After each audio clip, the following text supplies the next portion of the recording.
चल भी वेला पुत्र ला फिर अपने बिस्मिल्लाह करके हाथ।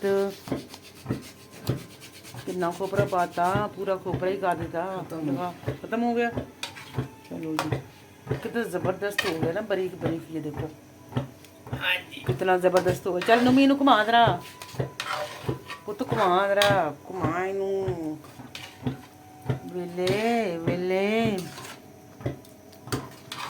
माशाल्लाह माशाल्लाह। बिस्मिल्लाह पड़ा है। बिस्मिल्लाहिर्रहमानिर्रहीम।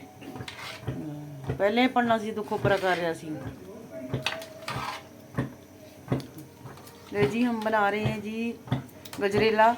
ठीक है, खीर बना रहे हैं, गाजरों का खीर बना रहे हैं, गजरेला। ठीक है, और बड़े मज़ेदार सा बना रहे हैं।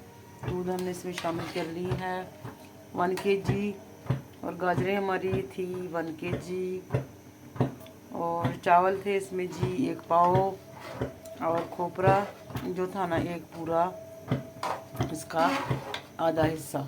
ठीक है, बस ये काफ़ी है इसमें, और हमने इसमें कुछ शामिल नहीं किया है।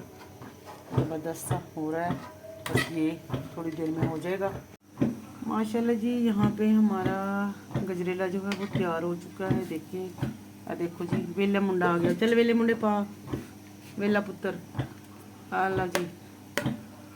किस तरह है ये देखो, ऐसी शक्ल है। माशाल्लाह माशाल्लाह बन गया माशाल्लाह जी।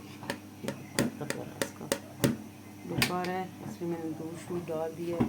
ज़्यादा नज़र आ रहा है इसमें, क्या नज़र आ रहा है इसमें, कोकोनट नज़र गाजर माशाल्लाह जी। यहाँ पे ये देखिए जी, अल्हम्दुलिल्लाह हमने गजरेला बना दी है, और उस पर लग गए तकरीबन 3 घंटे लगे हैं। तो अब अल्हम्दुलिल्लाह तैयार हो चुका है। तो मैंने आपको दिखा दी इसका फाइनल लुक।